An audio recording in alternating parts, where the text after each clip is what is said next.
एक स्ट्रगल है और अज ई को कानफ्रेंस दे विच इंदे जेह्ड़े एकेडमिया दे स्कॉलर्स हैं लैंग्वेज दे वो मौजूद हैं, पोलिटिकल एक्टिविस्ट हैं, स्टूडेंट्स हैं, जर्नलिस्ट हैं, लायर हैं, पार्लीमेंटेरियंस हैं। ये वो सीरियस कम्यूनिटी है जिहड़ी ई लैंग्वेज को अपने ड्रीम मुताबिक कि पाकिस्तान दियां लैंग्वेजेस कौमी केड़ियां होवन। मसलन इंदे उत्ते अज इंदे उत्ते भी गल थी सी कि ये सिर्फ कोई नवीं इस गल नहीं करेंदे पे कि दुनिया च ऑलरेडी ये इंप्लीमेंट है।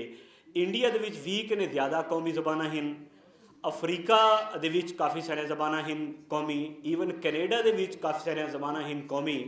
तो इवें बरतानिया दे विच आखण का मतलब यह है कि साकू असां साफ ज़ाहिर डिवेलप रियासत की जितना मिसाल देने दुनिया दे विच, तो साढ़े सामने बहुत सारियां वड्डियां ताकतां बेहतर डेमोक्रेसी सारी रियासत कने ज़्यादा स्ट्रांग और डेमोक्रेटिक स्टेट्स जो वो एग्जाम्पल सारे को मौजूद है। तो मैं यो आखसां कि अज का कानफ्रेंस का थीम इो है कि स्कॉलर सारे अपनी अपनी न सिर्फ जबान पर गाल करे सन बल्कि ये दसे सन कि किवें दुनिया दे विच ये प्रैक्टिकली थाए कि ढेर जबाना कौमी थी सकदे न, ढेर जबाना एजुकेशन थी सकती है, ढेर जबाना विच मीडिया थी सकता है, ये कोई अजूबा नहीं। लिहाजा इन दो सैशन हैं, मैं अपनी गाल मुकेसा।